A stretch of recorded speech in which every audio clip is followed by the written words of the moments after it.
Hello, my name is Jan Calamita, and I'm the head of investment law and policy at the Center for International Law at the National University of Singapore, and a research associate professor in the Faculty of Law. It's my pleasure to welcome you today to our seminar on the role of financial institutions in supporting net zero investments, which is co-convened with our friends and colleagues at the Yong Pung Hau School of Law at the Singapore Management University. It's great to be able to collaborate with our colleagues at SMU, and I'd like to especially acknowledge Professor Stephanie Schacherer at SMU for all of her efforts in bringing this seminar together. I'd also like to thank my colleague at CIL, Danielle Yao, for her work on behalf of the center. Today's seminar is the fourth in our series on climate change in investment. In our first three seminars, we've looked at the coverage of investment protection treaties, the calculation of damages in investor-state arbitration, and the role of investment facilitation in promoting investments needed for climate change mitigation and adaptation.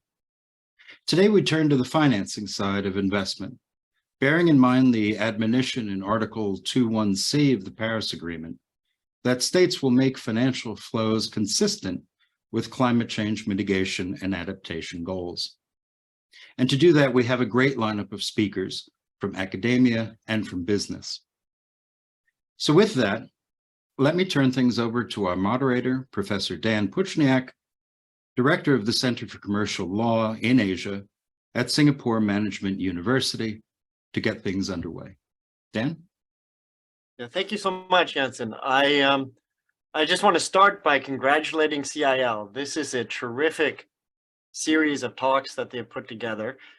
And before I hand it over, just maybe three quick points. The first is really how important this initiative is, right? I think when we talk about the Paris Agreement, when we get into financing and technical aspects, we often forget or maybe don't pay enough attention to what we're really dealing with. And I was reminded last month when I visited Thailand with my 8-year-old son.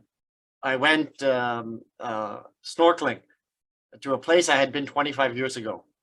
And it was such a beautiful place 25 years ago. And when we went back, we put our head into the water and the coral was all white. And, I think it's just these events that really remind us, why we're getting together, why academia is focusing on issues like this. And indeed, the attention has grown, but rightfully so, right? So I think the first thing is just to congratulate CIL for pushing this forward, because so much has to be done in this area. The second thing of great importance is that there has to be a voice in everything to do with net zero, with ESG, with sustainability that is coming from Asia. And so what is terrific about all of these talks and also our panel today is giving voice to a region which is incredibly important, but unfortunately doesn't get, I think, the amount of attention sometimes that is needed and deserved. So that's a second critical point. The third point, which Jansen already brought up, is the collaboration between SMU and NUS.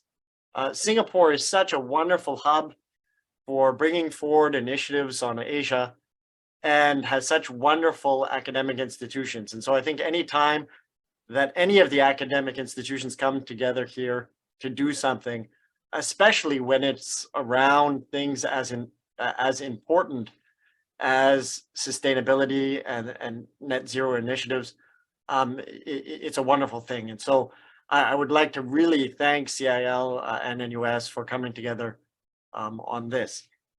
So with that, I don't want to take any more time. I want to just hand it over to our speakers. Each of our speakers is going to speak for about 15 minutes or so.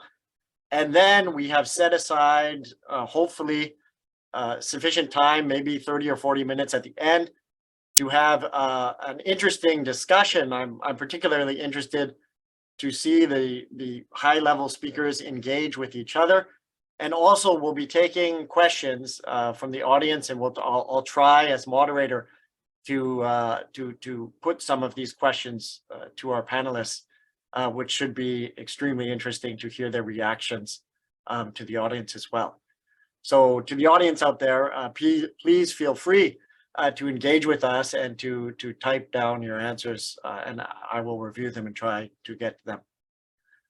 So with that, we will start with our first speaker today, which is Professor Zhang Weina, who is an associate professor of finance at the NUS Business School and the deputy director of the Sustainable and Green Finance Institute at NUS.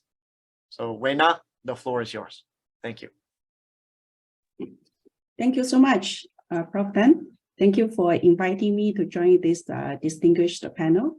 And I'm very happy to be here. And just a couple of days ago, the SG Fin has officially launched, and we had the honor to have our Deputy Prime Minister Lawrence to give a lot of policy directions. So I think that the topic that we are discussing today is extremely relevant, and it's going to have a lot of exciting movements in the near future in Singapore as well as in Asia. So the topic that I'm given to share today is basically on the landscape of sustainable finance. Don't be discouraged by the big title, and I'm not intend to cover everything. So I'm just going to highlight a couple of key points in the field of my research as well as education.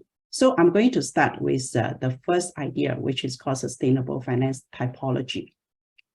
In the traditional financial world, right, we always talk about in the business school to maximize shareholders' value.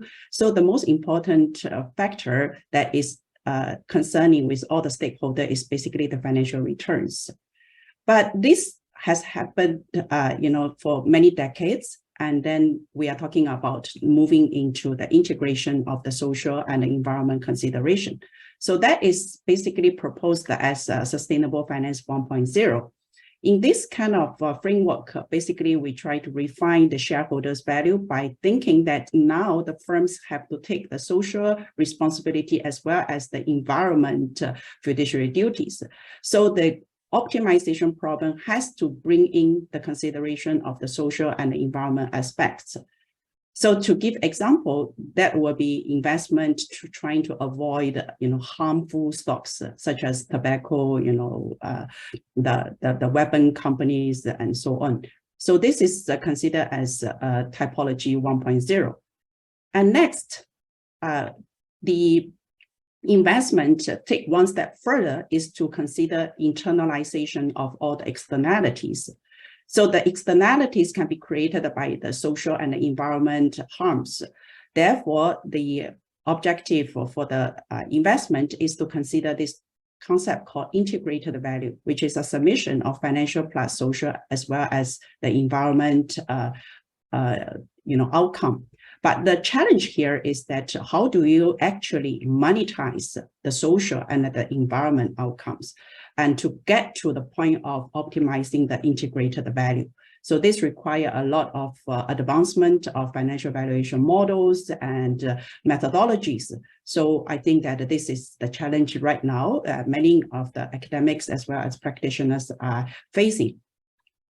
And that led me to the typology 3.0. Basically, this is the ultimate goal is that we should always invest into the projects or the firms that are generating the good social and environment outcome. And the financial consideration is no longer in the optimization objectives, but it becomes just meeting, the minimum financial returns that are required.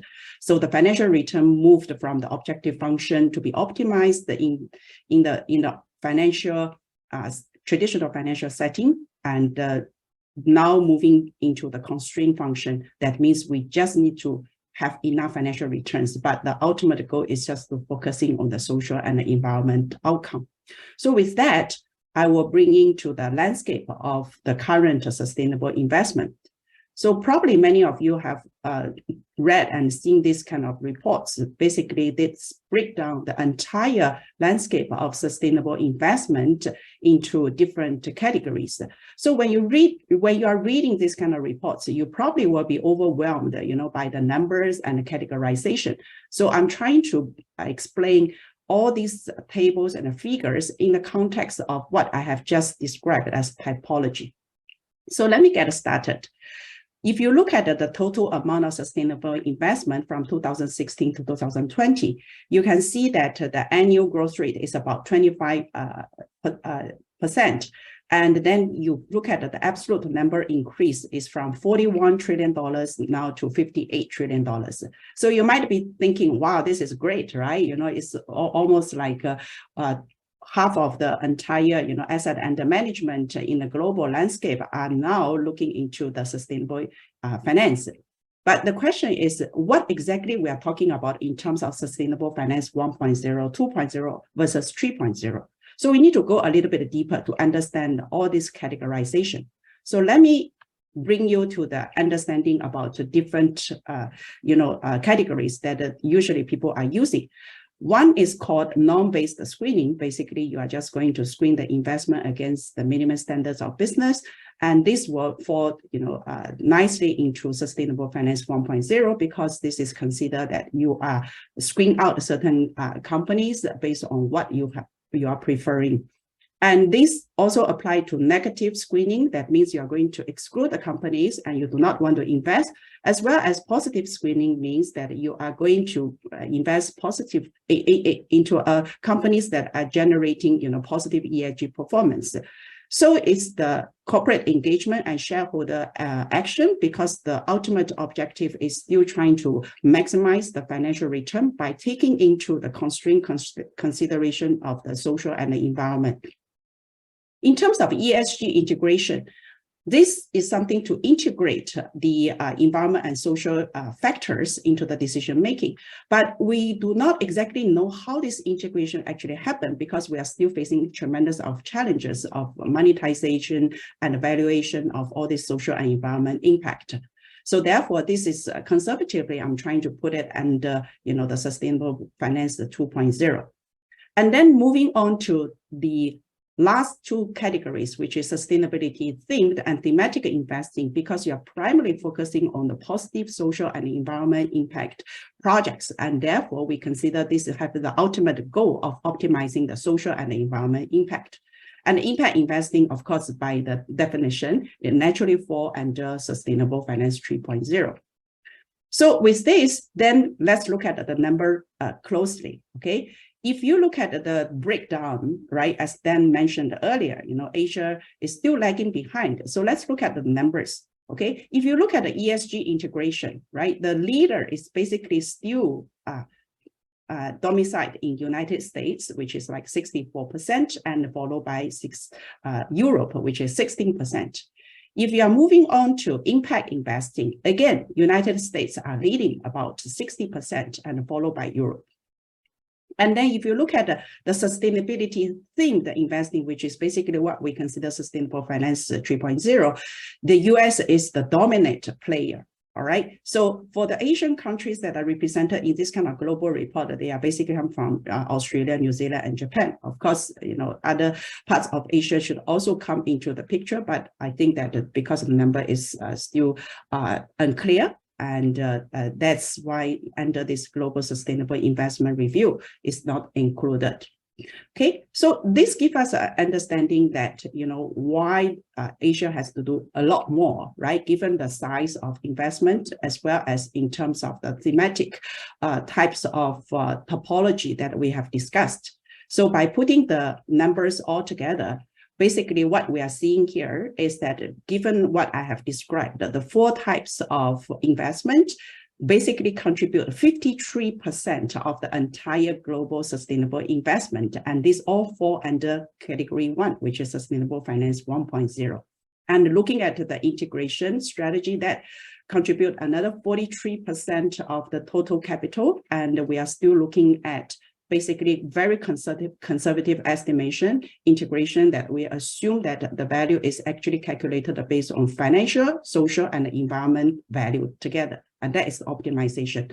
And last and not least, which is basically focusing on sustainable development goals, and that only consists about 4% of the global asset right now. So with this understanding, now I'm going to move on to the specific financial instruments that people usually talk about. So we have equities, we have bonds, banking, and insurance. So this basically covers different aspects of the financial sectors. In Sustainable Finance 1.0, what we are seeing is basically exposure. You can be positive, you can be negative. Sustainable Finance 2.0, this is basically considered as ESG integration. So now let's look at the specific examples of Sustainable Finance 3.0 under the equity. What we understand is under the equity, basically, we are just looking at the impact investing. So these are the investment that focusing specifically with measurable, beneficial social and environment impact. And they are called impact investing because impact is the primary goals. And then under the bonds, right, what we see right now in the market basically are related to green bonds, sustainability linked bonds that are going to finance and the climate and environment projects. On the social front, we have social bonds, we have sustainability bonds that are also aiming to generate a positive social impact. And on the banking side, right now, what we are looking at is basically impact lending as well as microfinance. Microfinance is extremely relevant for Asia Pacific region because many of these institutions have been very actively reaching out to the poor community and to empower the women. And on the insurance side, we have micro insurance services that are basically trying to provide coverage for the low income households or individuals who have little savings. So basically, these are different types of financial instruments. And now I'm going to move on one specific examples about financial instruments that are extremely relevant for Asia Pacific, and that is basically the green bonds. So I think that the audience probably are already familiar with what exactly are the green bonds, but I'm just going to highlight the basics. The green bonds are slightly different from the traditional bonds in terms of the whole underwriting process as well as reporting the performance of this kind of green bonds. So it will probably involve the second or third party verification, and the issuers may voluntarily disclose the use of proceeds, project evaluation, selection criteria, management of proceeds, and material development. But bear in mind that green bonds are still ultimately bonds, so we still have to bring in all the traditional consideration of liquidity default risk in pricing this kind of green bonds. So let me just highlight that in the usual green bond structure, right, what we usually see in the traditional bonds will be investor passing the money to the issuer, and then the issuer are going to invest the money into the projects. But if you look at the green bond structure, you can see that there are more parties involved.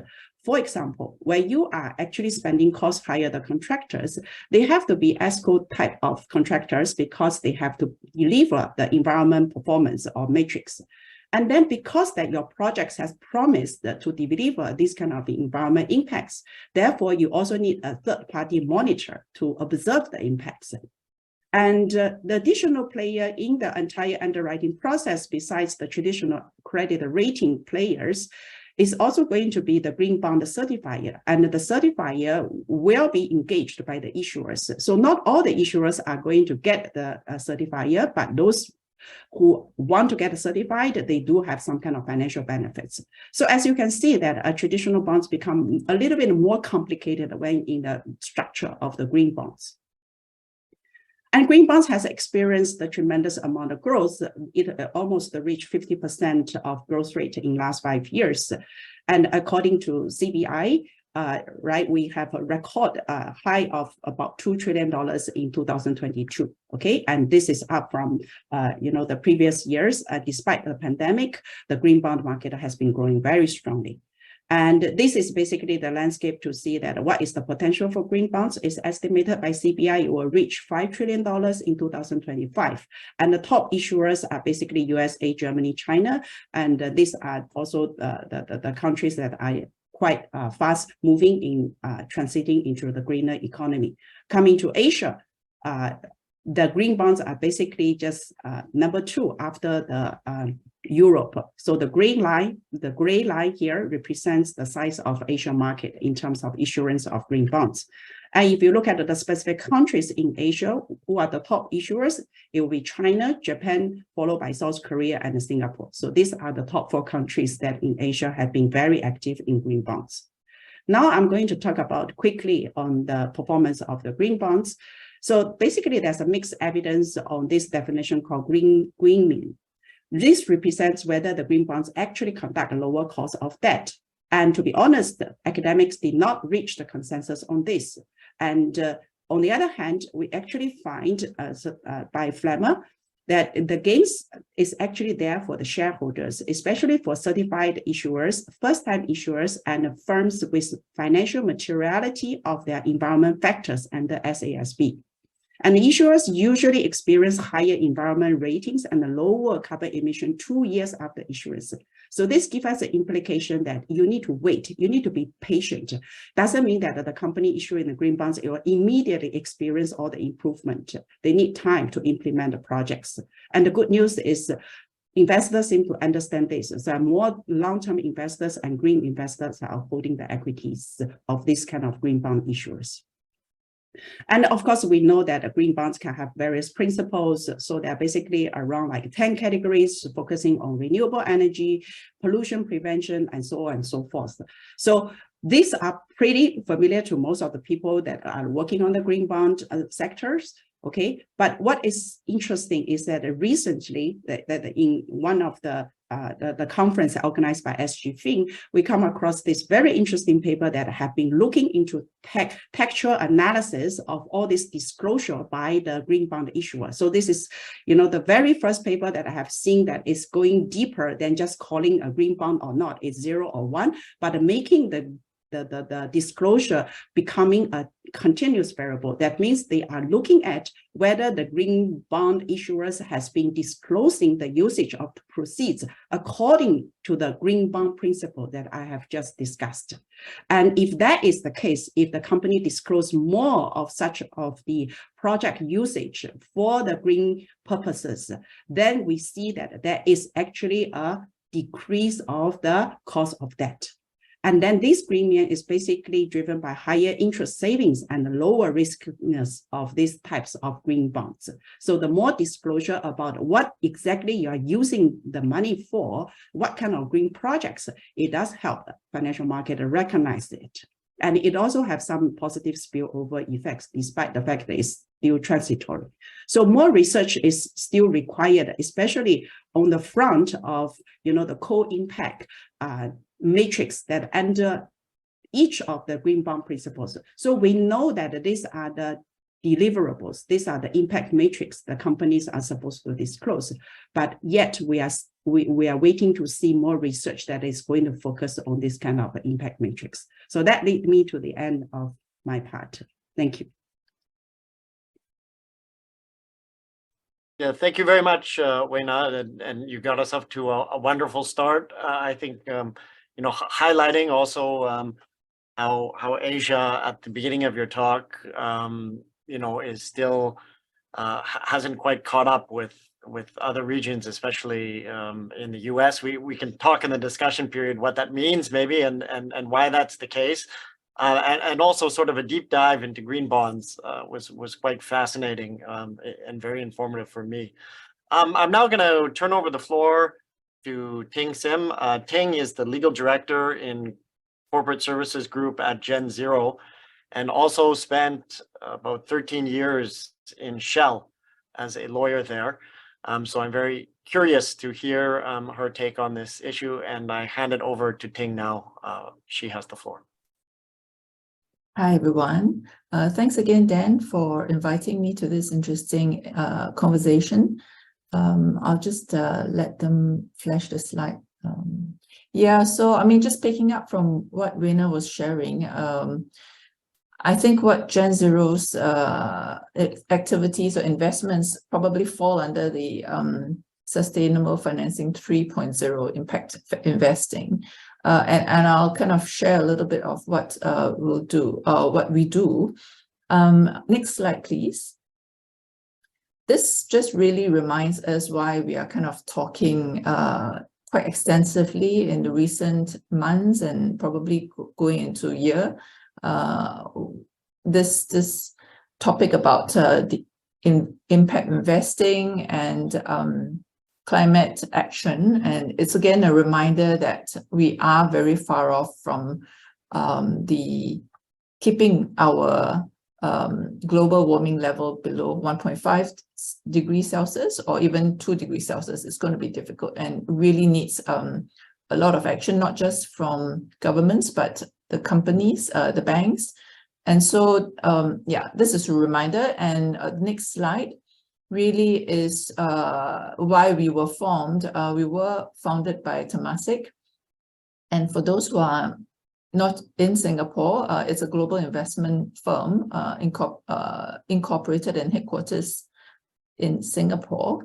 And we were set up with a very focused capital of 5 billion to do or undertake investment in the impact and sustainable space to help the decarbonization journey. And so it's many, long words, but essentially what we're trying to achieve is to be a catalyst in some of the investments in the field of decarbonization. And I'll go into the 3 fields that we kind of focus in a while. And the next slide really kind of speaks into the focus that we have.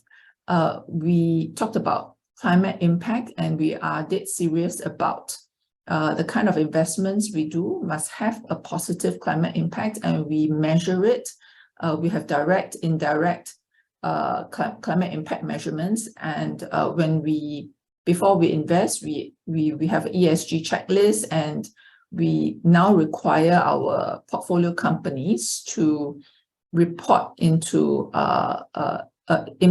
impact matrix, not just the scope 1, 2, and 3 measurements, but also the impact on the environment. So we hope that by trying to drive a little bit of that reporting, it will also drive the action that they are taking. And given that they're all in this space, it's a given that they should be interested in this, in the measurement and in the reporting.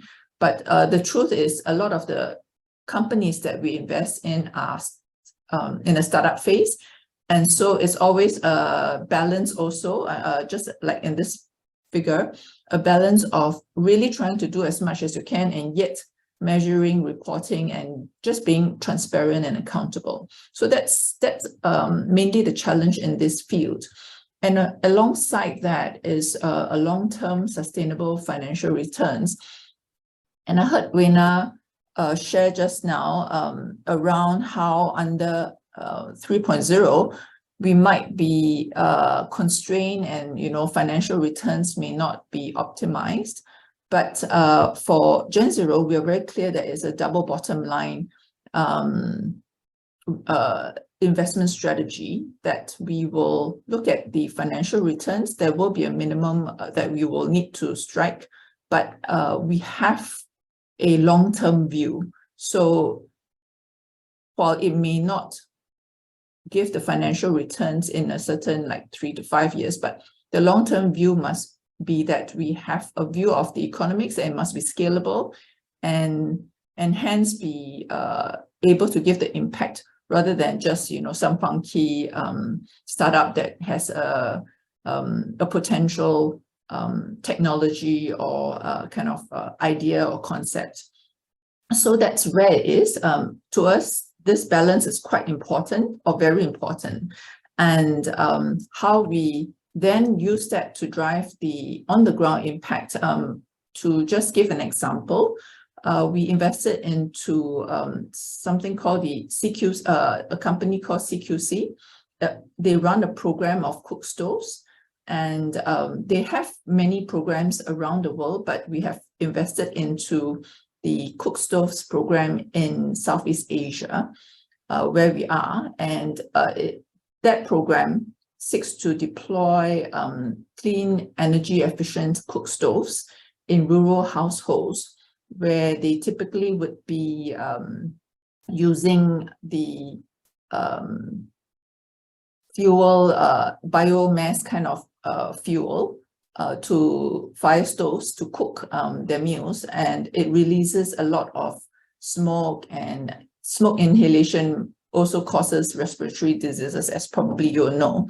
So the energy efficient cook stoves that they distribute reduces the health issues. It reduces the amount of fuel that is used for cooking. And at the same time, the program generates carbon credits, which are then sold on the carbon markets. That is the part where there is a financial return. And what we are also seeking to do is, with the sale of the cook stove carbon credits, they are distributed back to the community, and then, paves the way to a more sustainable and improved quality of life. So that is the climate impact, an example of the climate impact that we seek to achieve, and yet have a financial return that is coming back to the initial investment, but also to be shared with the community. So that's just an example. The other difference that we take is that instead of just investing, we do quite a bit of ecosystem building and building of the company, helping them grow in governance, as well as just growing in the ability to scale up. So that's where we think we can bring value in that whole journey. So that's an example. And then next slide, please. So this gives you a bit of a key takeaway in terms of the 3 investment focus areas we have. One is technology-based solutions, nature-based solutions, and the last one is carbon ecosystem enablers. Quite a mouthful. And maybe I'll start with the tech-based solutions. Next slide.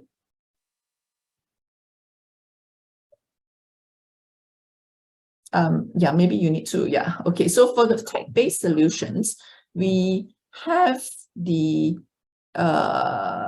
focus areas, CCUS, low carbon fuels, and aviation, as well as hydrogen, which is very much in focus, I think, in Singapore, in Asia, and around the world.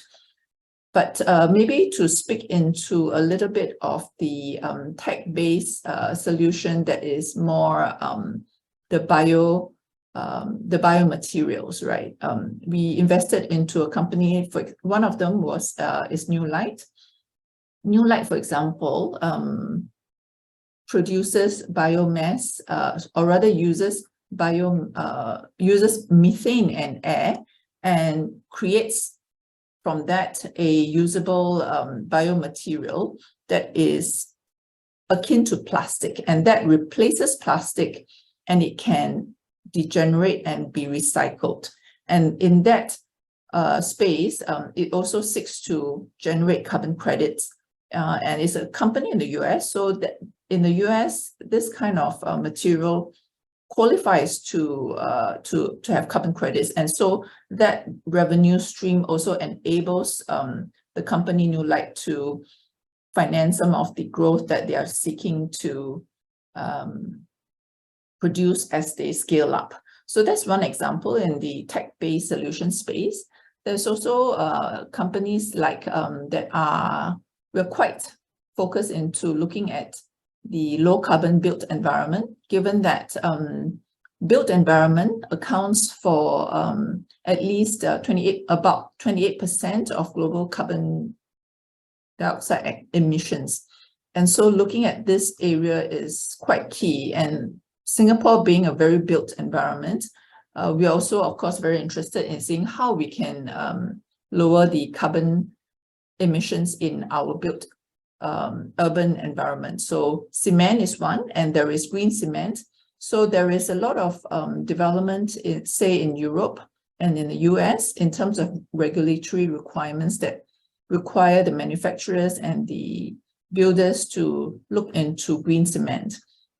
there are also new commitments that are being made by the cement producers. So we believe that this is an area that will just keep developing and growing, and we're watching this space quite closely, looking to invest into that area. So that's tech-based solution. The next one is nature-based solution. If you can click it so that we can see it. Yeah. I think by its name, it's probably quite easy to understand. Essentially, investments and projects that are either afforestation, reforestation, but there are also parts of nature-based solutions that may not always kind of come straight to mind. For example, agri-food, agri-tech. And one area that is quite close to Asia is rice, right?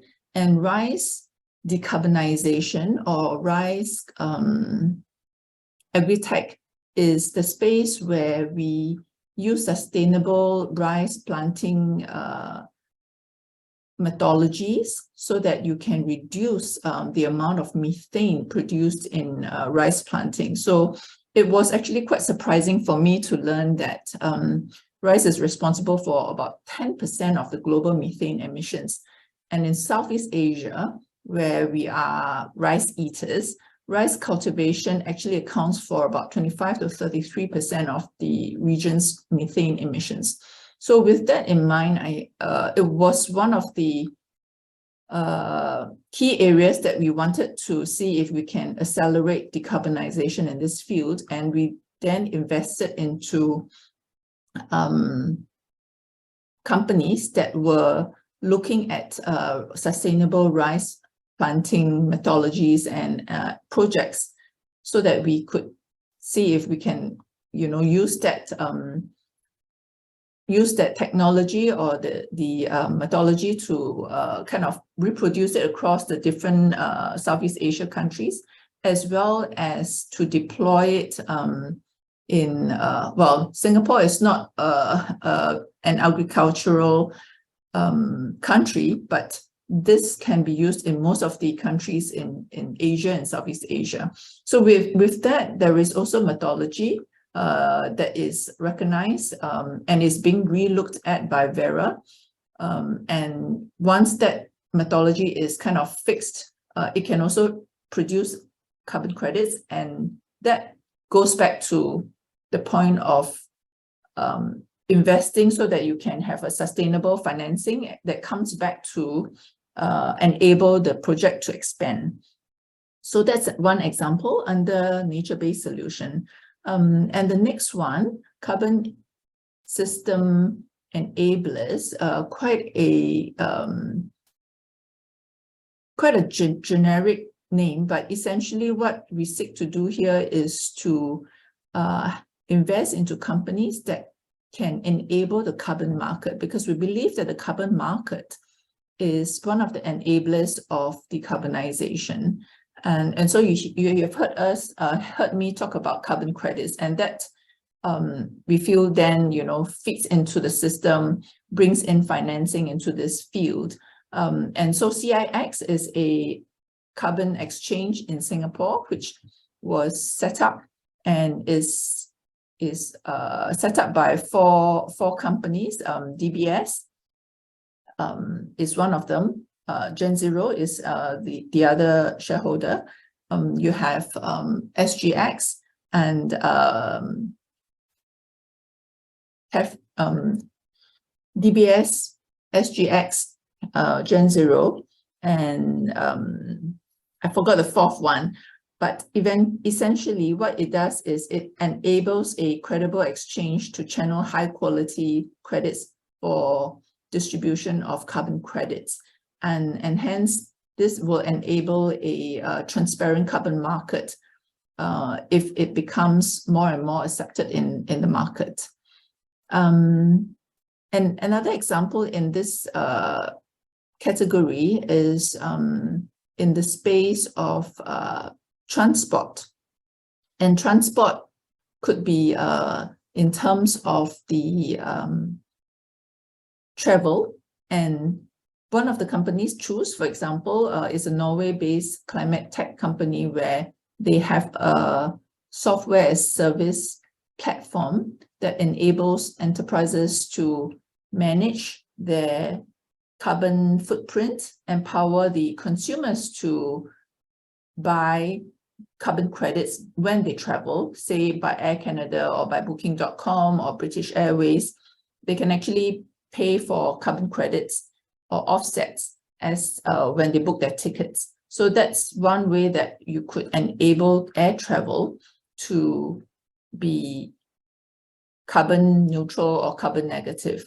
So these are some of examples, and maybe I'll stop here because I know that we have about 15 minutes. I hope this gives you an idea of what Gen Zero does and the kinds of investments that one of the companies in Singapore, at least, is doing, that is hoping to bring climate investing to bring decarbonization in this field.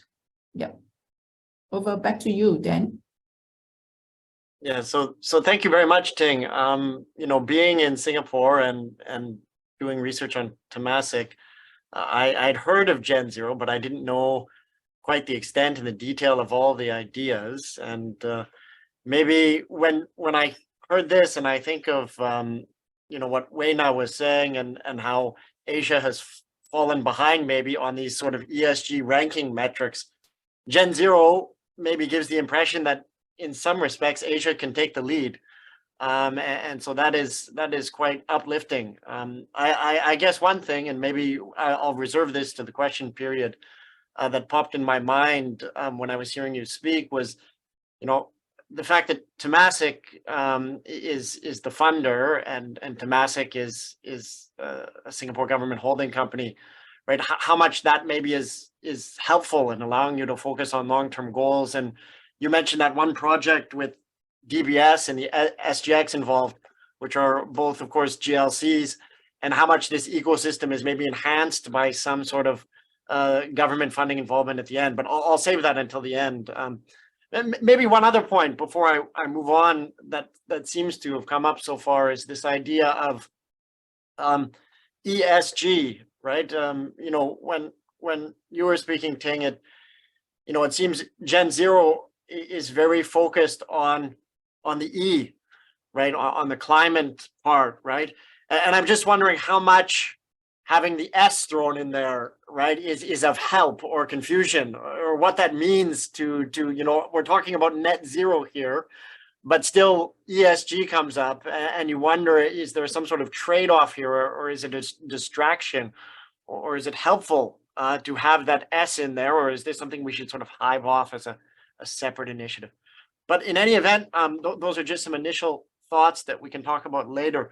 I want to now pass the floor to Consitor Hongsafal, who is a financial sector specialist at the Economic Research and Regional Cooperation Department of the Asian Development Bank, which is a terrific organization, the ADB. I've had the pleasure of dealing with them in the past and going to Manila and the headquarters. So I'm very excited to hear what your thoughts are and what the ADB has been doing in this area as well. So I hand the floor over to you.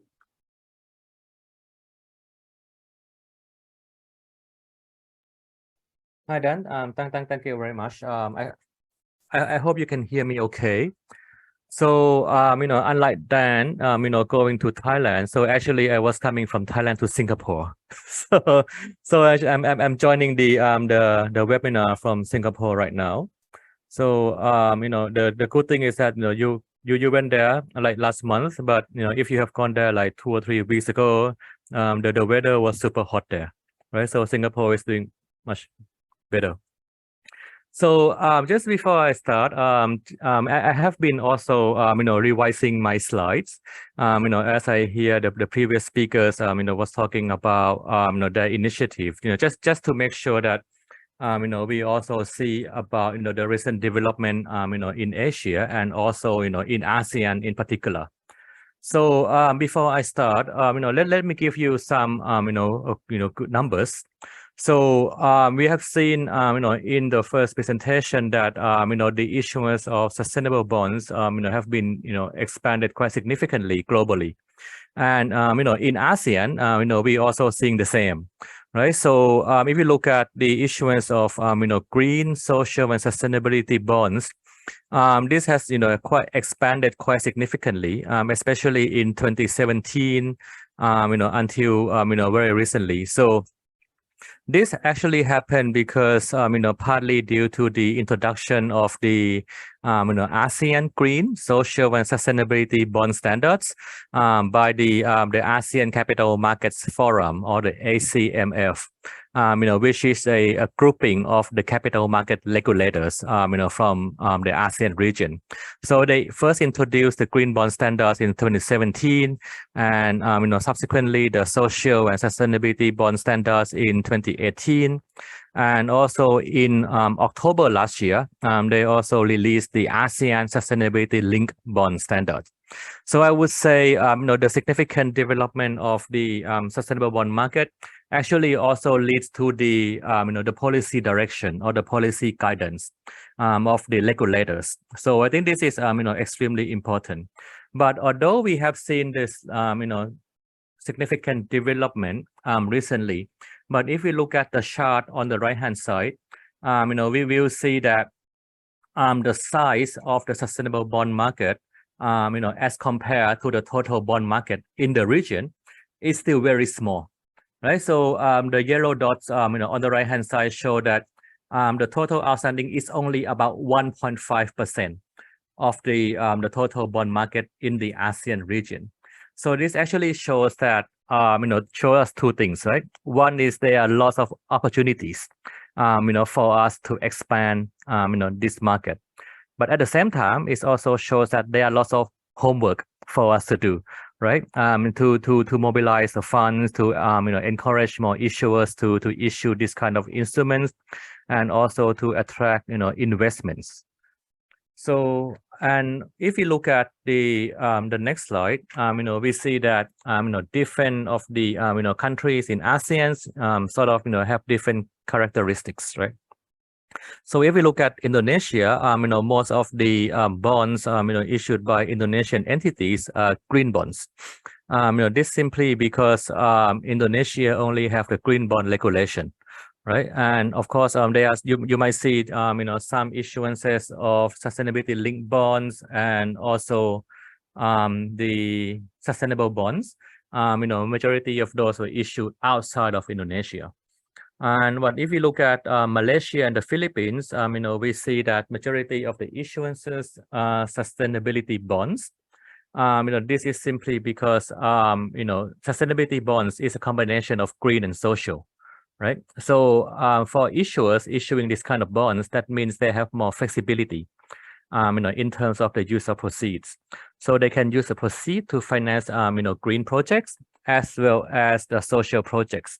So, coming back to the objective of this, webinar, I would say that, for financial institutions, to issue this kind of bonds, many of them have done so, using the sustainability bonds, especially issuers in the Philippines. Most of the issuers there are financial institutions. Right, so that means, when they issue sustainability bonds, they can, provide, green lending or green loans to their customers, as well as to provide, social lendings to their customers. For example, those who, affordable housing, those who, want to take the loans for, low income population. So that's why we see, sustainability bonds, issued mostly in Malaysia and the Philippines by financial institutions, by banks. And if you go to Thailand, you see a sort of, mixture of different kind of bonds. Most of the bonds are still green bonds, and, another significant portion sustainability bonds. But in Singapore, of course, as you might know, most of them are green bonds, to finance, green buildings and also, green REITs.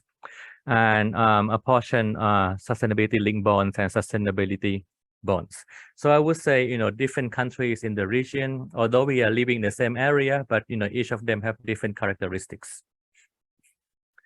I think previous speakers kindly talk about the different principles, but let me touch upon this very quickly because some of you might wonder what would it take to call it a green bond? How do we get the green label, or how do we get a social label, right?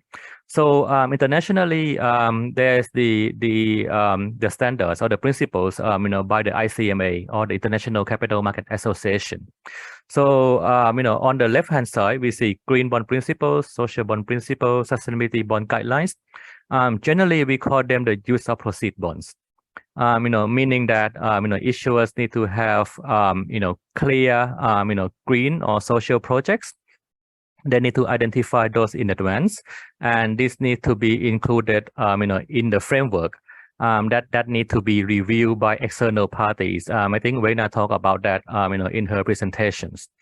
But what I would like to highlight is that, in the framework, there are four key areas that most issuers have to include. One is on the use of proceeds, right, which is to explain how they're gonna use the money. What would be the, eligible project categories, that they're planning to spend on. And second is on the process for, project evaluation selection. What is their governance process? How do they select the projects? What would they do if the project is no longer green, or what would they do if the project is no longer, social eligible? Right. And also the third item is on the management of proceeds. How would they manage the money? Right, because from impact investors point of view, they want to make sure that their money will be fully allocated to eligible projects, right, or projects that contribute to environmental and social development. How would issuers manage those money? And last item, I think I would say is the most important one, is on the reporting, right? What would issuers report? What would be the impact indicators? And whether those indicators are credible enough, from investors' point of view. And I think ICMA have published the list of possible impact indicators, and I think that was also in Reina's slides. So you are encouraged to take a look at that. And on the right-hand side is the sustainability linked bond principles. But of course, we also apply those to sustainability linked loans, as well. So I won't touch on so much on the SLBs, but because of the time limits. But if you see on the right-hand side at the bottom, I think this gives you a very clear illustration on the interaction between green bond and social bond, right? So if we combine them together, we have sustainability bonds. I mentioned about the ASEAN standards, right? So the ASEAN standard was actually developed based on the ICMA principles. So if you see on the left-hand side, the four core components are exactly the same, as the ICMA principles. But because these standards are developed, by the capital market regulators, and to make sure that it is relevant or applicable to the ASEAN region. So they have put in some additional requirements. So for example, for green bonds, issuers must state clearly in the framework that the proceed from the green bond will not be used for fossil fuel power generation. And for social bonds, issuers must also indicate in the framework that anything that may create negative social impacts, for example, alcohol, gambling, will not be financed by the social bonds. And of course, being the ASEAN standards, issuers must also have geographical or economic connection to the ASEAN region. And as many of you may expect, because as I said, these standards are developed by capital market regulators. They always encourage disclosures and transparency, right? So issuers will be encouraged to make more periodic disclosure, and this reporting must be easily accessible by the investors. So most often the case, most of them will publish it on their websites. So similar to the ICMA standard, so if we put the green and social bond standard together, we also have the ASEAN sustainability bond standards as well. So let me move on to talk about what ADB has done in this area. So ADB, we aim to be the climate bank for the Asia Pacific, right? And there are many initiatives on sustainable finance, but let me pick one of them. So this initiative is under the ASEAN Plus 3. So it's under the ASEAN plus Japan, Korea, and China. So we developed this program in March 2020 under the guidance of the ASEAN Plus 3 finance ministers and central bank governors. So in the case of Singapore, we also need to report our progress and activities to the MOF, as well as the MAS Singapore. So this program we started in March 2020. So as you can see, it was just right before the pandemic, right? So after the project approval, we spent a few months to think about what we could do, right? Because when we designed the project, we thought that international travels would allow us to meet with different people, to assist with different regulators. But after we got approval, international travel stopped, right? The COVID came in, so we had to change our program a little bit. So there are a few areas that we supported under this program. First is the development of the green bond verifiers. So as I said, to issue a green bond or a social bond or to obtain the labeling, so there needs to be an external party who is credible enough, to verify or to give their opinions that the bond is green or the bond is social. Right, so we thought that in ASEAN, although we have 10 countries, but different countries speak different languages, right? We have different level of capital market development. We have different environmental or social needs. So that's why we thought that if we could have someone on the ground, in the same country, who speak the same language, who understand the local market environment, to be able to verify a green bond. I think that will be, extremely helpful. So, we work with 3 entities around the region. So one in Thailand, one in Malaysia, and one in Vietnam. And, we assisted them to become the CBI. I think Sean will talk about it later on, to become the CBI approved green bond verifiers. So why CBI, right? So because we thought that CBI has clear taxonomies. They have a very clear external review or verification process. So that's why we hope that these local verifiers will be able to bring in international standards or international practices into the local markets. So that's one area of work that we have done. And also another major activity is to support companies to issue sustainable bonds. We have supported almost 10 companies, including state enterprises, to issue green and social bonds across the region. So I'll give you the list of those companies in the next slide. And so this is actually, and of course, other than helping companies, we also organize webinar like this, right? And also altogether, we supported about 10 companies in raising like, more than $800 million for the past 2.5 years. So this is the list of entities, that we supported, and also there are some, knowledge, products, that ADB, published. So you might wonder why, majority of those are in Thailand, right? That was simply because I was stuck there during the COVID, so I couldn't travel. So I had a chance to speak with many of the issuers in Thailand. But of course, now, after the pandemic, that's why I'm in Singapore. So we are hoping to expand this program and to provide more technical support to companies, from other countries in the region as well. Maybe move on to the next slide. Okay, so this is the examples of the bond framework that we developed for them.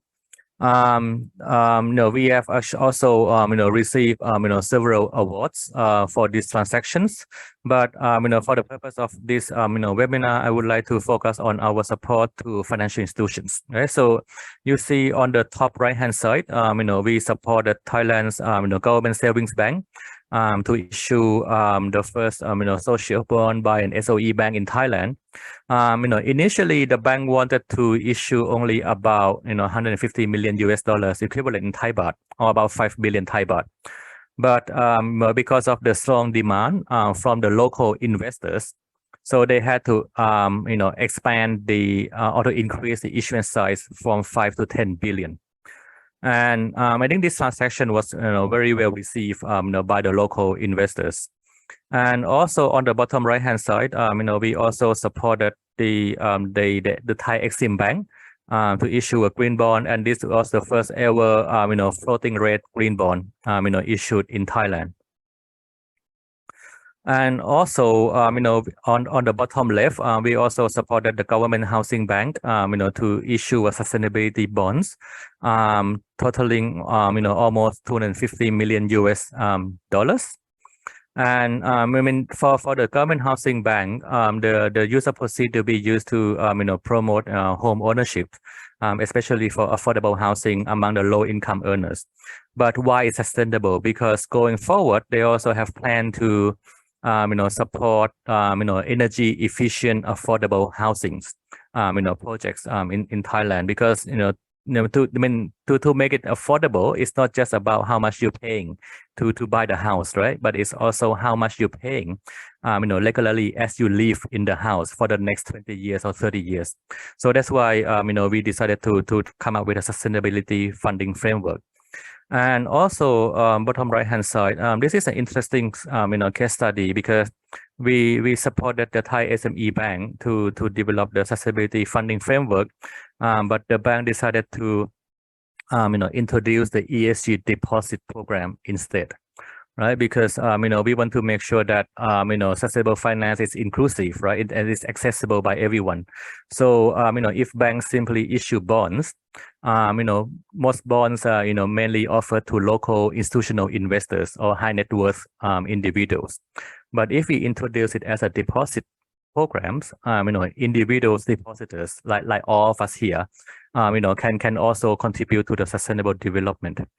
Other than banks, I would like to highlight the first transaction that we supported in Cambodia as well. That's the top left hand side. So although this is a very small transaction, it's only about $1.5 million. But I think this is a very good starting point for sustainable bond market development in Cambodia. So there are also lesson learned that we receive as we provide hand-on support to these entities. And as I said, regulatory guidance from the regulators or from the government is extremely important. The 4 Thai SOE banks decided to issue sustainable bonds simply because the governments have introduced the we call it the BCG policy, the Bio-Circular Green Economic Policy. So as SOE banks, they have a very important role to play. And also issuers often require technical support. Right, so there are many companies. Many of those entities, of course, they realize that issuing this kind of bonds actually will incur significant costs, right, or additional costs, right? So both for the external reviews and also for their staff time to develop the framework, to monitor the proceeds, to allocate the proceeds, and also to report the impacts. But they see that technical support is much more important. I know in Singapore, the MAS have introduced the grant schemes, but how to make issuers issue the bond in order for them to be eligible for the grant schemes. I think this is another area where development banks like ADB could come in. So many of them say that technical support is much more important than financial support. I would say even the company in Cambodia, we did not subsidize external review fees, right? So they're willing to pay by themselves, and this is actually shows their own commitments as well. But it's just to help them to start, to help them to structure the bond, to help them to develop the framework. It's really something that they need help from us. And of course, having the market champion is very important to accelerate the market development. And also, having the right ecosystems, for example, selecting the right, SPOs providers is also very important. That's why we emphasize on the development of the, local, green bond verifiers in ASEAN region. And of course, as everyone know, capacity development, is, required, at all level, not just at the issuers, but also the, underwriters, capital market players as well, because I often emphasize the importance of, capacity building for underwriters, right? Because, if they don't have a good understanding about the sustainable bond issuance process, they would be reluctant to introduce this kind of products to companies, right? So that's why, having underwriters that have good understanding about this is very important. So I think I have almost taken off my time. So let me wrap up by explaining about this slide, because our activities was ended in November last year, and we have recently introduced a new program to continue providing technical support to companies. But under the new program, we don't focus on just bonds anymore. All right, we are also expanding to loans as well, because we see that financial institutions in the good position to provide green loans or social loans or any other kind of lendings to support SMEs to transitions themselves. So that's why under the new program we expanded to cover loan products, and we also expanded to cover other kind of sustainable finance instruments. So we also include green bonds, transition bonds, and also other deposit products as well. So maybe I'll stop here and we can discuss more during the Q&A session. Thank you very much. Yeah, thank you very much, Kosinter. When I was listening to you, it's interesting how you started out with the diversity of the bond market, right? Looking at the difference between Indonesia, Thailand, Singapore, right? And of course, with the title being the role of financial institutions in supporting net zero investment, the one thing missing from that is whether there's an Asian approach to this, right? On the one hand, you have this unbelievable diversity in Asia, that linguistically, culturally, the development of the markets, but on the other hand, of course, there's things like ASEAN, the ADB.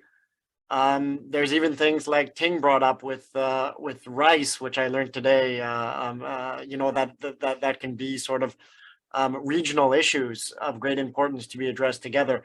I guess there is one question.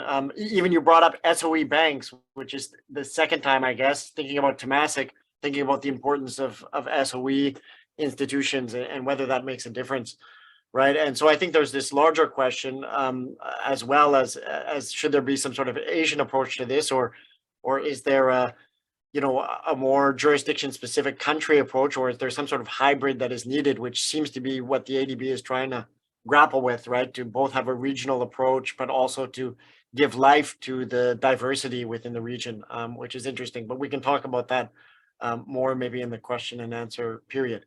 Now I want to move on to Sean Kidney, who is the co-founder and CEO of the Climate Bond Initiative, which is an international NGO working to mobilize global capital for climate action.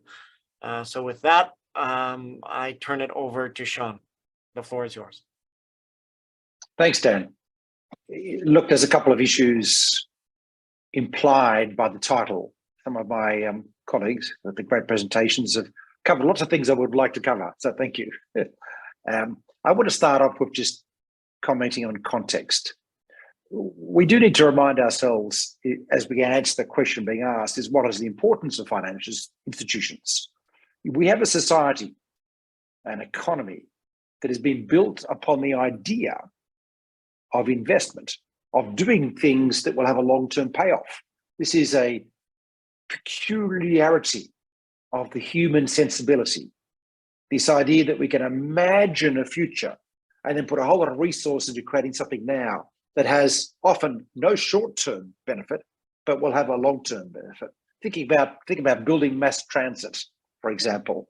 which has got a 100-year payoff, or building the container ports of Singapore, which has been let's call it a bet on the future, or the work China Development Bank has done, which has led to the creation of cities where there were swamps before, and there was no, frankly, commercial argument in the short term to be able to do it. There was a bet on the future. Financial institutions are what are required, and specifically institutions that aggregate capital and are in a position to take longer term bets. All of these things are bets, right? We could be hit by a meteorite any minute and it all becomes a waste of time. So these are bets in the future, but educated bets. This is the point of financial institutions. So savings policy and savings management is the great innovation of the last 100 years. The ability to collect and manage pools of capital, but slightly different from the 19th century, in pools of capital managed by organizations that have a long-term fiduciary duty, long-term assets and liabilities management. They're not just involved in making a short-term return and playing the market this year. They've got to return money over the 30 years and 40 years. This changes sensibilities, especially in a world which has been overtaken in the last 40 years, especially by short-termism. Think of executive capture in the US and the extent to which US CFOs now say they'll prioritize 6-month returns over 3-year returns in surveys that have been conducted because of impact on share price, et cetera, et cetera. The nature of the management of capital and then the application of capital is of critical importance to understanding how our economy works and how our economy grows. We know that the investment in long-term infrastructure is a prerequisite for the development of economies, hence the creation of pools of capital that have also a public purpose objective. Think GIC and Temasek specifically. So I think this is just some of the background to the problem we currently face. This idea that if we do invest, we can create a future. And it's a bit more than just specific company creation. It's also economy-wide creation. There are certain sorts of investments that have a public good. In other words, you're not only creating an investment that'll work, you're also creating an investment that will help the society grow. Now, if you're a large investor, the terminology nowadays is universal owner, which is what a GIC and a Temasek is. Stock picking your way in any economy is not really an option. You need to ensure a rising tide across the economy so the wide range of investments you have will be able to prosper. In other words, you have a vested interest in the betterment of all in a way that old micro investors just didn't have and still don't have too often. Look at some private equity companies versus large-scale asset management companies. These are important backgrounds to the challenge we face now. What's that? Well, we face a challenge around climate change. We have an incredible challenge. The Intergovernmental Panel on Climate Change tells us that unless we reduce global emissions in a way that can only be described as jumping off a cliff in terms of reducing emissions, we face utterly catastrophic futures for our world. And when I say utterly catastrophic, I will give you the interpretation of the science. And that is, we will lose 1/3 to half the world's people by the end of this century. We will have large slabs of the world abandoned because humans can no longer live in them. Places like northern India will be depopulated going forward, southern USA, because of the extraordinary wet bulb temperature incidents that are going to become normal going forward. The future, if we don't act on climate, is so catastrophic, there will be no financial sector. There will be no world for our children to live in that we would be proud to hand on to them. That is the stakes here. So we're facing not just a minor risk. We are facing, major step changes of risk here. Of course, for individual investors, that's a big challenge. What do they do? It's a bit difficult, I appreciate. But there are a bunch of specifics. That is, change has begun to happen that we need to manage anyway. So putting aside the macro picture, we are now getting climate impacts. You saw, from the terrible heat and the drought in Sichuan last year, the floods in Pakistan. These things are the new norm around the world. These are at the very minimum, volatility in the economic system that will become economic disruptors. We can now expect on climate forecasts a world of heightened volatility that'll make it harder for us to manage our financial systems and our sources of capital. This is going to be the new norm. We need to be focusing very much on resilience. How do we ensure in all our investments, including from a public policy perspective, greater resilience? I mean, in Singapore, you get this conjunction between climate resilience and geopolitical resilience, building the world's, I'm going to say, best urban water management system was a geopolitical task initially, but of course has led to a situation where we now have greater climate resilience, less exposure to water scarcity, because everywhere else in the world, we're going to get floods, droughts. And there are going to be periods in Sydney, where I come from, we're about to enter a long period of drought. And I expect that over the next 5 or 7 years, the levels in the dams will get back down to 8% they were a few years ago. This is going to become a feature of global systems, floods in between. Pakistan was in a very severe drought for the couple of years before the floods decimated the country. We are seeing policy changes coming through as well. Thanks to the Biden Climate Summit a couple of years ago, when all the world's developed countries committed to strong 2030 targets, there is now absolute certainty in the global investment community, including in Singapore, that the future has been decided. It will be green in terms of the structure of society, putting aside the outage risks I mentioned. The only question is the speed of the change and who will be a winner and who will be a loser. So if you like, there is a tsunami coming through the global economic system. If you accept that there is likely to be some activity towards the stated 2030 commitments, and for risk 2030 is way more important than 2050, then you have to accept there are going to be some very severe disruptions in the global economy, which is going to affect, of course, what financial institutions do in a variety of ways. We're seeing some obvious things, the IRA in the US, which is leading to a massive uptick in investments in things like hydrogen and even carbon capture and sequestration. That's an example of a policy impact. We're still feeling the strong state action of 2001, when Germany delivered a feed-in tariff that led to the cost curve reduction in renewable energy. It was volume procurement of renewables that drove down price. R&D was just part of the froth we needed to make that happen. But it was the generation of large-scale demand by feed-in tariffs across Europe and then China from 2006 that drove down prices. And the reason why China is now the world's largest producer of solar cells is because they created the world's largest source of demand for solar photovoltaic cells. And that drove down unit price. And the rest of the world is just riding on the benefit of that. And we see a 20% per annum on average reduction cost in solar. And also, to my surprise, astounding continual reductions in wind energy as well. I thought that was a more mature technology. I've been proven wrong. This is a benefit to everyone, thanks to strong state action. And we're now seeing that in a wide range of other areas. Something very material to Singapore is the strong state action we're seeing in places like the US around green hydrogen production. But not just the US, African countries, India, Australia, China at the moment. That will lead to a very rapid cost reduction. I mean, in fact, I'm already seeing costs being quoted by suppliers at a price which was seen only 3 years ago as moonshot prices. 97 cents a kilo in India is being quoted to me at the moment. These are prices that allow an entirely different future for Singapore to open up.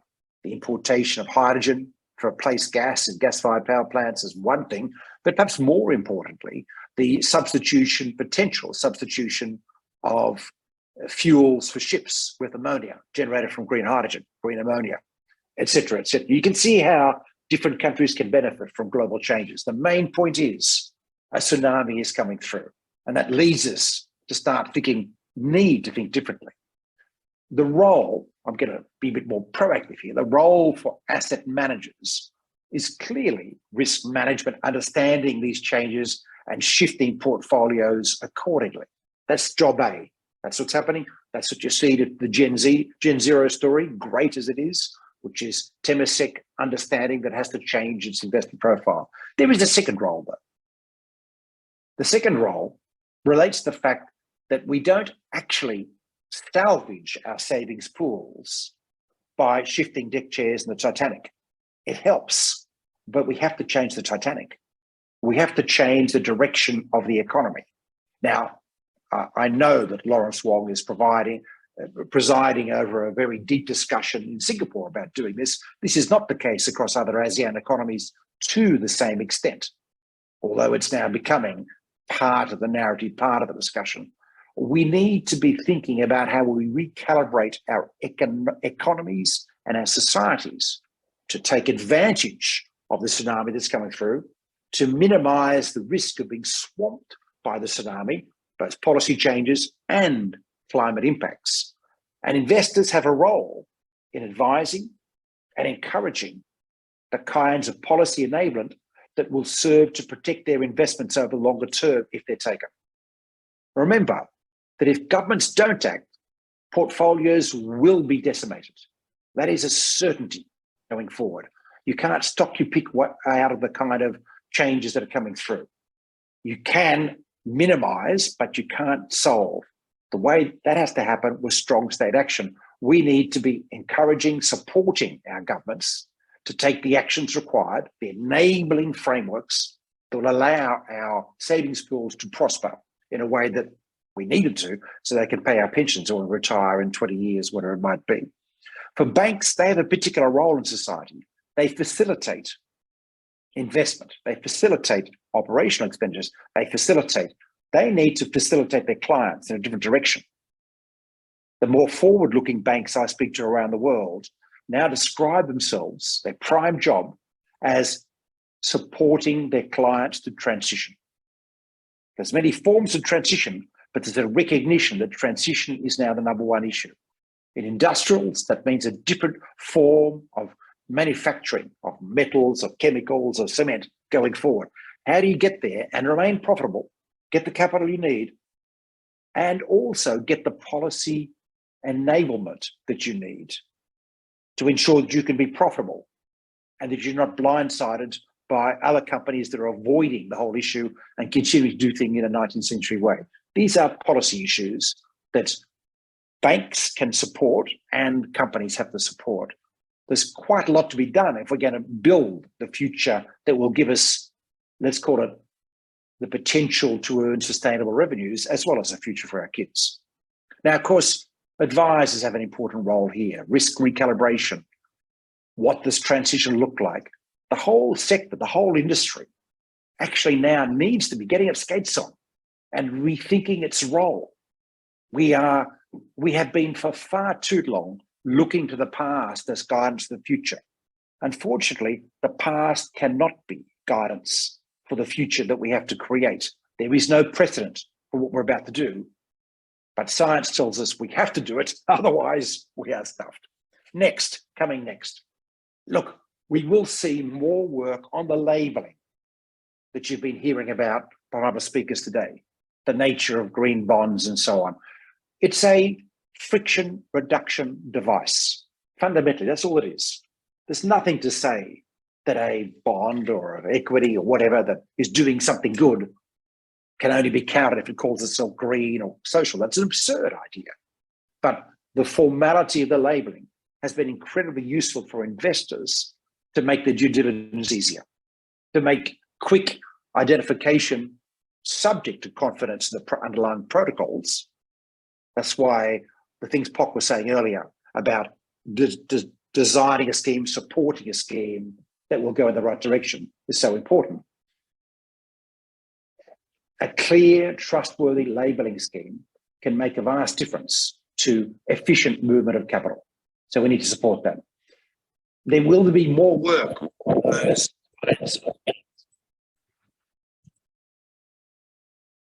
Certification. So this is where you can, as a company, get certification. Gen Zero could, for example, And then all of their equity or debt could be counted within this thematic universe with its due diligence benefits, its friction reduction benefits for investors and the like. We're also working on expanding of taxonomies. We've started work on a resilience taxonomy, critically important in ASEAN. It's not just about mitigation, it's about, as I said earlier, preparing for the rather drastic changes that are coming through. I mean, Singapore, for example, as you know, has been working on raising the heights of all its walls, but Jakarta has not been, and nor has Thailand been doing enough of it. That's an example of guidance we need to provide the market. That's one. Two is you're going to see a lot more support for investments that are consistent with those taxonomies. Think of the taxonomy, and I, mea culpa, we're involved in the Singapore taxonomy at the moment. Think of it as a universe of lower risk investments. These are things that are less likely to be negatively impacted by the changes that are coming through and more likely to be supported by policy or other kinds of incentives. That's all it is. It's a lower risk universe. And by the way, that's why we're seeing investor support. Much higher levels of oversubscription for green themed investments are tied to this conception that it's a lower risk universe. You don't get this exciting experience in the last 6 months of last year when, as you know, bond markets fizzled around the world. While many vanilla bond issuances were pulled in the last 6 months all around the world, and total bond issuance numbers were down substantially from the previous year, there was not one single green bond that was coming to market that was pulled. They all successfully placed. That is gold dust for an issuer. But I can talk more about that later. It's in the support area, we're going to see more support by asset managers. In Japan, we now have a significant movement by major asset managers to come into this market. I had Bank Norinchukin, Japan's second largest asset owner, join me for an Asian Development Bank seminar I ran in Bali a few weeks ago. For example, they knew growth of investor demand. We're going to see more credit support by multilateral development banks. The arguments that have been raging in Washington, D.C. about the role of the World Bank and the IDB and others are exactly about this, increasing support, credit support specifically. And we're seeing some governments move in this direction as well. And then we will see a lot more support for transitions planning, technical assistance work and so on. In fact, in an hour and a half, I'm launching our 101 policy ideas for sustainable finance, which is a guidance for ministries of finance on what they can do to enable further capital investment. And I've got a couple of ministries of finance joining me for that webinar. And then lastly, but most importantly, the focus we need to have now across the financial sector, across the real economy, across government, has got to be to start planning. Transition planning, I'm going to call it. Transition to low carbon and transition to resilience. The timeframes we've been set by our scientists are frankly frightening, but necessary. Like we don't have any choice. Because we've been failing to act adequately the last 30 years, we're now stuck with this vast change we have to do. We can only do this with some really intense planning for change. GFANZ has been calling for 2 years of transition planning in a focused, intense effort around the world. That is absolutely the case in Singapore and in ASEAN going forward. Essentially, we have to move to a different mindset, a mindset that echoes that of the China Development Bank in the 1990s. We have to start thinking about creating the future we want, no longer continuing on the path that we've been on. How do we change things? Creating not just low carbon, not just resilience, but also wealth, also jobs, also development for all, also inclusion, health, and all of these things need to be part of it because they're all integral to resilience. And if there's one theme I'd like to leave you with, it's the importance to now start thinking about the nature of resilience, given the certainty of volatility in the 21st century. Thank you. Thank you very much, Sean. You gave a fascinating talk with many points that I'm sure we could spend a very long time talking about. Just maybe two or three which stood out, which we can chat about. I think how you contextualized it at the start by looking at financial institutions, right? But one thing that popped into my mind when you talked about universal owners is, BlackRock, State Street, and Fidelity would call themselves universal owners. And you mentioned Temasek as a universal owner. And the question are all universal owners created equally? Does BlackRock have a different mandate or agenda than Temasek? So that's an interesting thing to think about. You also brought up labels and taxonomies as being very helpful. And indeed, they can be very helpful. But of course, there is this pushback against, gaming the labels. ESG, investment linked instruments, of course, people using that as a marketing tool when it's not terribly well defined, right? So of course, these taxonomies and labels can be incredibly helpful, but they can also be a double-edged sword, right? And I think your maybe overall point that ended with resilience, but maybe I really loved how you emphasized the urgency and the importance of the challenge that we're facing, right? And that begs again the same question which I brought up earlier: is climate a first order issue? Is it a different type of issue than maybe some other social issues, which are maybe harder to nail down universally? And does that demand some sort of separate focus that we may want to consider?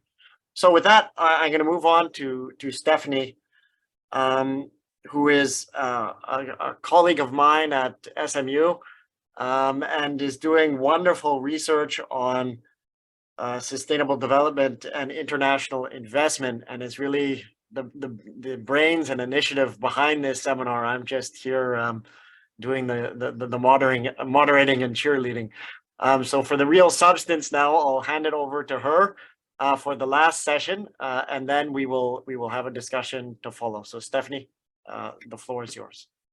Thank you very much, Dan, and thank you to all the previous speakers. I'm really humbled to be on that panel, and what I will try to add to this panel is maybe the legal perspective, and especially the global governance perspective. So give me a second to share my slides. Yeah, so I have done a bit of research on sustainable finance taxonomies, but really from a perspective of global governance. And that means I look at who are proposing these definitions or classification systems, what are the mechanisms of adoption, and of course it has an angle of political economy, meaning who is leading this whole debate. So in the time that I have, I will be mindful of the time given that we're approaching the end of the webinar. I try to introduce the origins and then why we are currently in a backlash and why we see regulations popping up around the world. And in particular, this has been mentioned by Jean, and we have heard from Wayna as well, how difficult or how challenging it is to classify what is a sustainable investment. And so what I would like to do is really to twist or to compare what the EU has done so far with what ASEAN is currently suggesting. And then I move on to some international regulatory cooperation initiatives. So before I go maybe to the backlash, let me maybe briefly say 2 words about the origins of sustainable finance. We have the whole Sustainable Development Agenda starting in the 1992. There was already by UNEP, that is the United Nations Environmental Programme, the first initiative to have something on a financing committee related to that. But then it really all started in 2006 when Kofi Annan, the UN Secretary General of the time, gathered over 200 financial institutions to sign up on something that is called Responsible Investment Principles, the PRIs. And they are still around and they are still important. So we have roughly about 20 years of ESG investing. You all know there are a lot of ESG funds and products. We saw the figures in the United States, how important this market became. And what we see today is a sort of backlash that Dan has already mentioned as well. You just have here the title from The Economist, one of the last year's special issues. These letters won't change the planet. And why this is all happening has to do with measurement. We heard it's difficult, but we had a whole business ongoing of ESG rating agencies. Research shown that there are over 600 different rating agencies and over 185 sustainable finance initiatives. And the interesting thing with the rating agencies, and I think that would give rise to a whole webinar in and of itself, is this lack of conformability between different measurement methods. In one, Pepsi-Cola is considered sustainable, in the other it is not, or Coca-Cola is not sustainable and Pepsi-Cola is. So there are questions of this, how far they can be compared, and we all know that is one of the biggest reasons of the backlash. And our states and our regulators also took note of it. And so we have here something from the Financial Times telling us that there is a scramble to set standards for sustainable business. So this is also a very well-written report from last year. And the thing is, well, if there is so much private bodies trying to figure out what and how we should measure, then maybe there is a reason for the regulator to step in. And measuring what matters is really well framed, I think, because what matters actually in terms of regulation. And I think I want to go back also to what Wayna showed us about how difficult it is for economists already to measure impact or to measure those investments that are integrating sustainability risks. Now, for the regulator, it's equally very challenging to transpose this into a definition or into a classification system. And I think the really important thing is, of course, the law has distributive effects and consequences. If you are considered to be a green business activity or not, might have consequences, economic consequences for your business, and or might have consequences in terms of the image that you have. So it's important. So what should the legislator put into this classification system? Of course, the financial risks, how we call this the inward contribution of, for example, climate change on the company. This needs to be measured. But then the positive contribution, we saw this is Sustainable Finance 3.0, right? The impact investment. How do we measure what is actually being done outwardly of the business activity for sustainability objectives? And lastly, preventing the negative effects. To what extent do we calculate into the definition the negative externalities, the negative effects that a business activity has? And is due diligence approach here the way to go? So that gives you a little bit of a taste of the regulatory challenges. And of course, now are taxonomies the solutions is a question that I think many find very attractive to think and also to want to believe. There are these positive points, such as we start to have a standardization coming a bit more from a top-down approach. In this respect, you can increase investor confidence, prevent greenwashing. You improve the comparability if you have a sort of set of standardization conditions. These taxonomies are then linked to disclosure and reporting requirements, which are all supposed to provide more coherence and clarity in the system. Often based on double materiality, this is what I've just mentioned about the inward impacts and outward impacts. And I will come to this in a minute as well when I briefly present the EU taxonomy. And interestingly, taxonomies, most of them try to integrate this codependence approach. I think really this is what for a legislator and from a legal perspective is, how do you connect these interconnected objectives, let's say, of climate change, then that you mentioned, but at the same time, biodiversity. You can be a perfectly well business activity that has zero emission, but your facility or your plant is actually harming biodiversity, or groundwater is polluted, and so on. So in general, however, taxonomies are also considered to promote sustainable business activities. And I will come to that when I present the ASEAN taxonomy. This is one of the policy reasons for the ASEAN taxonomy. So what do we see around the globe is taxonomies are being adopted. You have very interesting countries also maybe that you would not have thought of, such as Mongolia and Russia. You have China has a very important, it's more on bonds, but it's a green bond catalog where we see some sort of a taxonomy. Of course, the EU. And it was mentioned before, Singapore is in the process of finalizing its taxonomy. So from a governance perspective, this is very interesting, because what we saw in ESG for 20 years was private bodies issuing standards, right? And now we see the public regulators, state-led initiatives going in. But at the same time, we see, if we look at this map, we see, or we could say, there is some sort of competition. Who gets it first and who gets the most, in a way, convincing also taxonomy in a way. And much is talked about the EU, because if the EU is regulating something, it comes as a binding law. It is a big market after all. And in academia, there is something that is called the Brussels effect. So that means EU legislation is so in a way influential and powerful that other countries and other regions of the world take it over, even though they don't have to at all. So the question is, what is then so convincing about the EU taxonomy regulation? And you have here on the bottom, that it's actually a binding instrument. It is applicable to financial market participants in the EU. It affects large companies, so plus 500 employees. And of course, it's applicable as a regulation throughout the European Union.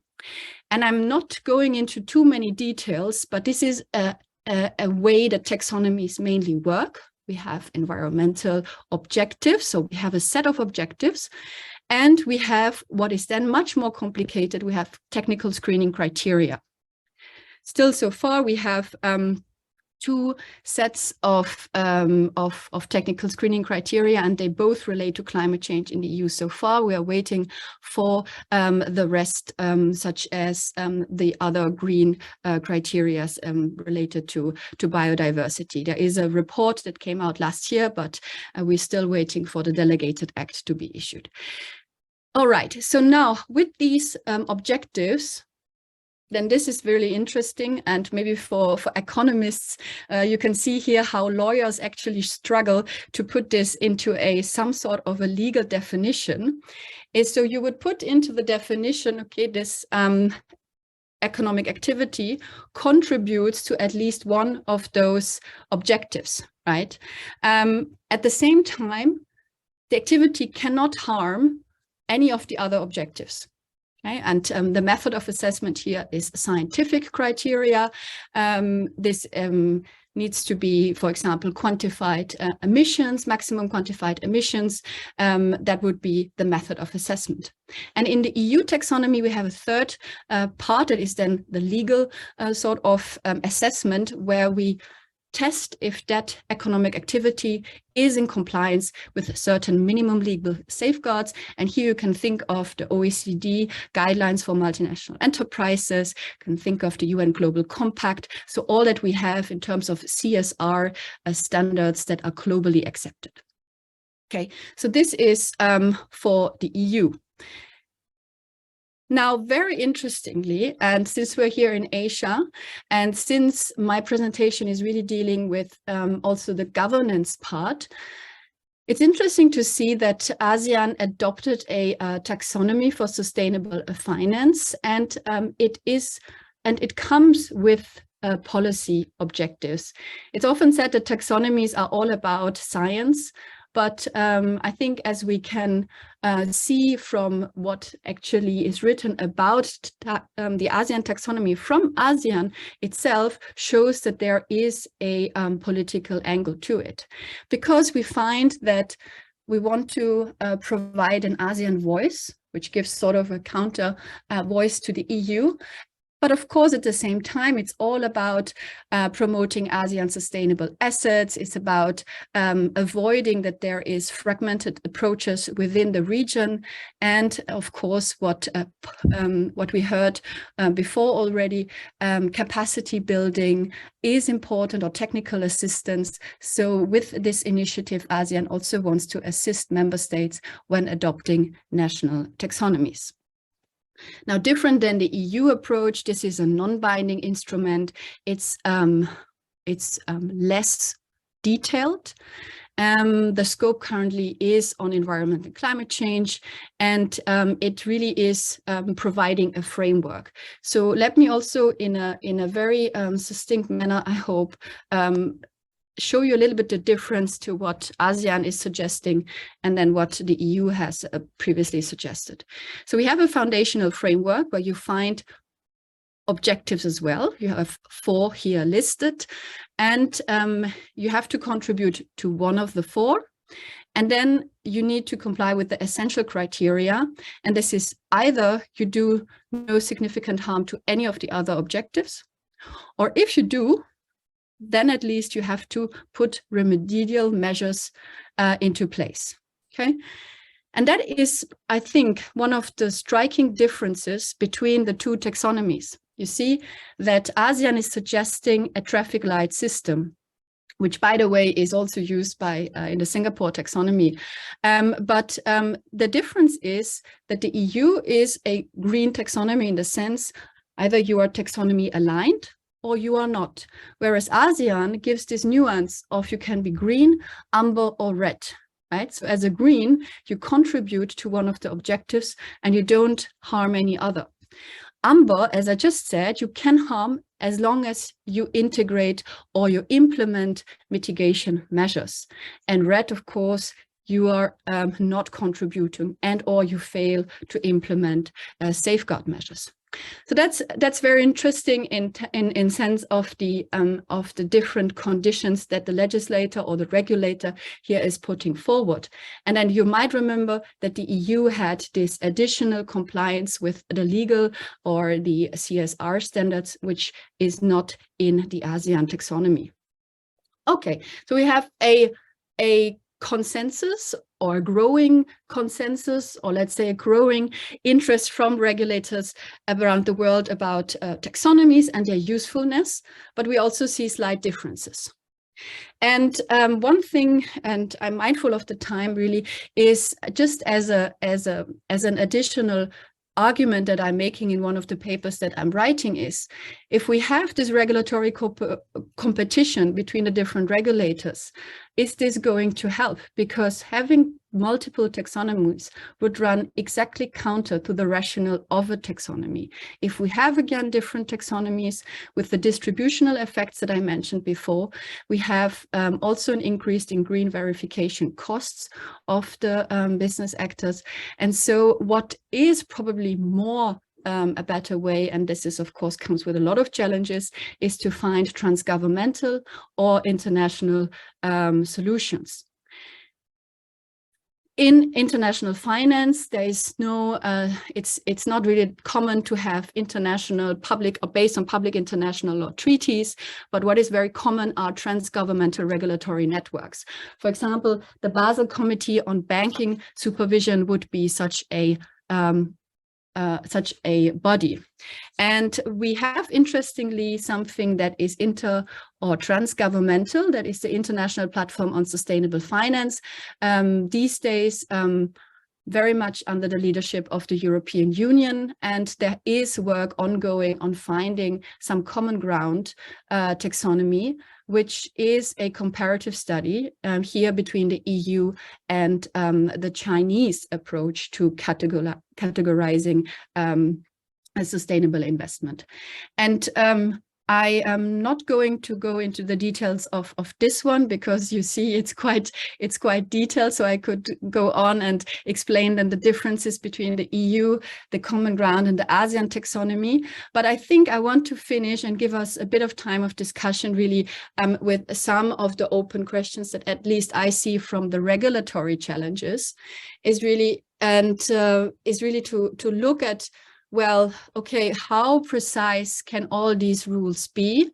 And for the European Union, for example, if it's included or not, there was a whole political debate on nuclear energy. So I think there is also the, this difficulty really science-based, on also economic approaches, but then the political dynamics that are underlining. Regulatory competition,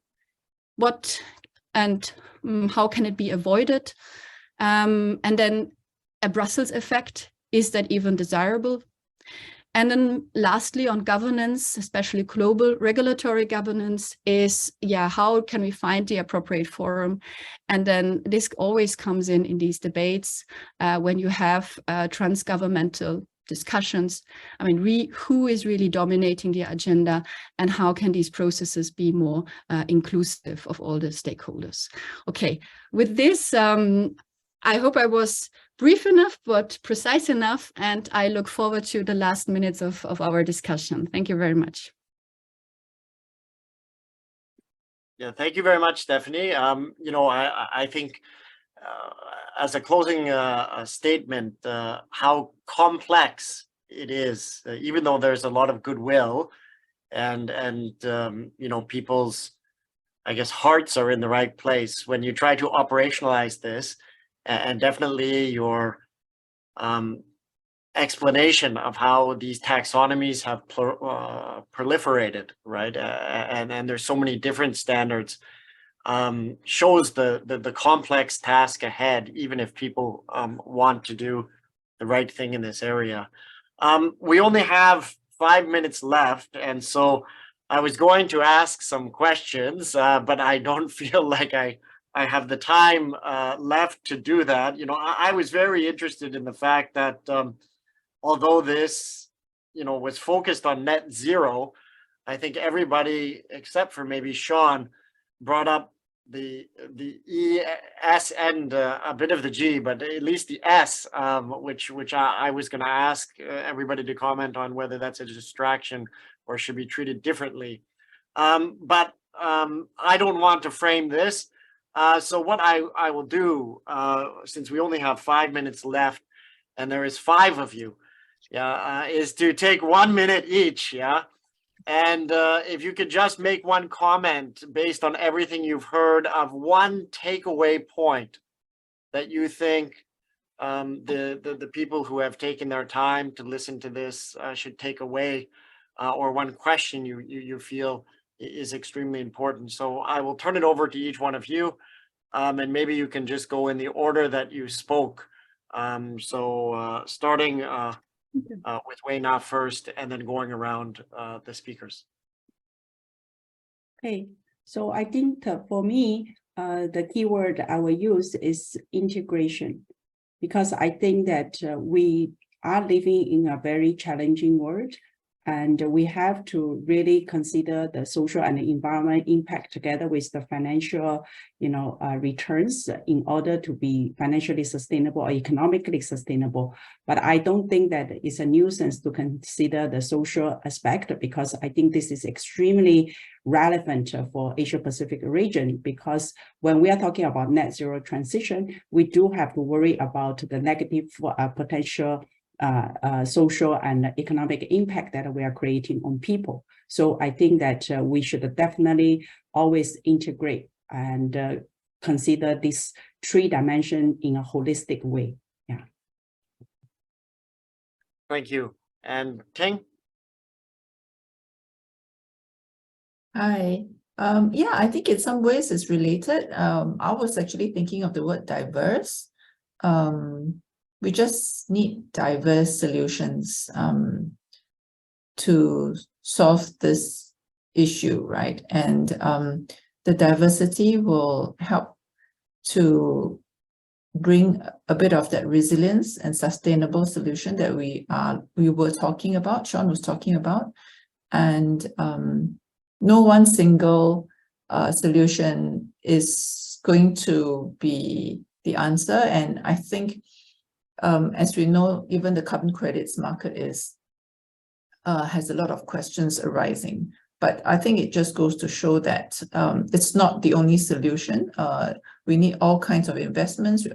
We need different kinds of investments. We need diverse kinds of approaches like taxonomy, enabling regulations, banks coming in, different players to make this a more robust approach to solve this problem that we have currently facing us, this generation. Yeah. Thank you. Jacinto? Yes, I don't have any specific keywords, but I would say, tackling climate change in Asia Pacific is very important because, in this region, I think we contribute more than 50% of the global greenhouse gas emissions. And also for ASEAN itself, I think we have, different needs, from the other region. That's why I think in Stephanie's presentation, we developed the ASEAN taxonomy for sustainable finance. So if we think about it, for ASEAN, let's say, if we are to build a bridge, right, across the river in Bangkok or in Manila, where there are, lots of, traffic congestions, right? There are lots of, and so building a bridge can simply help people to commute. They can spend less time on the road. Maybe they can, go to work. They can go home, faster to be with their families. So, we could argue that this could be a social or, contribute to social development. And having spent less time on the road can also, reduce the carbon emissions. So that's why I think, for ASEAN, our region is quite different. So that's why, we need to sort of, act together to mobilize financing, very urgently and at scale. Because I would say, climate risks are, changing, much faster than we could understand it. That's all for me. Thank you. Thank you. Sean? Look, climate is everything. It's not just emissions. It's now, because of the place we've got to or not got to, going to affect everything. It's going to affect social, it's going to affect governance, it's going to affect education, it's going to affect the way we run our societies in extremely material ways. And the less we act now, the worse, the harder that impact's going to be. So the word I would leave you with is it's about transition now. Transition to low carbon, clearly, because that's our first and most immediate danger. That's the freight train coming down the track. It's transition to being future fit in that context, preparing for the tsunami. It's transition to resilience so that we can survive what will be a world of volatility. And that it obviously has to mean social governance. That means health sector. It means biodiversity protection. These are all critical parts of resilience. This isn't about relative goods. This is not the old ESG model. Let's just take a whole pile of points and embarrass it. There are absolutes here because there is stuff that is going to happen. And being best of doesn't count if you're not dealing with the absolutes of change that are happening. So in this sense, it's viscerally different to the way we've tackled ESG in the past. But the opportunities, if we can ride this tsunami rather than be swamped by the tsunami, are extraordinary. Commodity boom opportunities, agricultural opportunities, improved resilience opportunities, and that's what we have to focus on. That will get us through it. Stephanie? Yes, thank you. Well, maybe then I take again the regulatory perspective. I think first is the social aspect that you just mentioned. I think it's terribly challenging, but it has to be integrated into the definition of how we work about it. Now, that also leads me to the other point that I would like to make to conclude this on taxonomies.